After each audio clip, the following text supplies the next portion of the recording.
Yung ganitong luto talaga sa sotanghon yung hinahanap. Sa kakapanood ko nga ng mga food vlog, nag-crave na naman ako sa nagtitrending na sotanghon soup sa may Quiapo. So imbes na pupunta ako, nagluto na nga lang ako dito sa bahay. Mas na-appreciate ko kasi kumain dito sa bahay kaysa sa labas. Nagpakulo na nga lang muna ako ng manok at saka nilaga ko na nga tong itlog na isasahog natin mamaya sa sotanghon. At habang nagpapakulo nga ako, niready ko na nga din itong gagamitin natin paggisa. Dinamihan ko na nga yung bawang dyan dahil mas madaming bawang, mas masarap. Sinunod ko na nga din hiwain itong pechay bagyo. At dahon ng sibuyas na hindi ko nakuhanan ng video. After ilang minutes ay malambot na nga itong manok na pinakuloan ko kanina. Palalamigin nga lang natin ito saglit at himayin natin ito na ganyan kalalaki.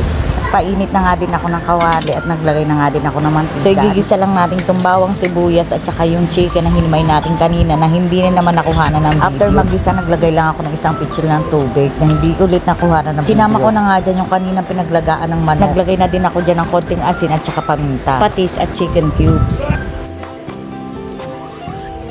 Sinunod ko na ilagay itong aswete powder na nabili ko sa palengke. Pwede naman din yung aswete na nabibili natin dyan usually sa palengke. Sa inyo yan kung anong gusto nyong gamitin. Siyempre kung sino yung nagluluto, siya ay masusunod. So ayan na nga, after ilang minuto ay kumukulo na nga at nagdagdag na lang ako ng konting seasoning dyan at nilagay ko na yung sotanghon natin. Then sinunod ko na nga agad itong bagyo pechay. Hindi kasi pwede magtagal itong sotanghon sa may kumukulo dahil baka maglabsa siya at sisip-sip pa yan ng sabaw. At baka maging ending na niluluto ko pansit sotanghon pala. So ayan, at ready na nga ang ating chicken sotanghon soup. Hindi ko na kailangan pumunta pa ng Quiapo para matikman itong nagtitrending na soup na ito. So taste test na.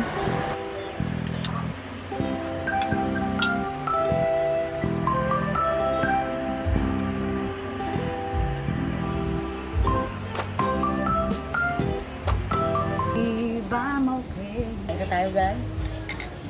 Sotanghon.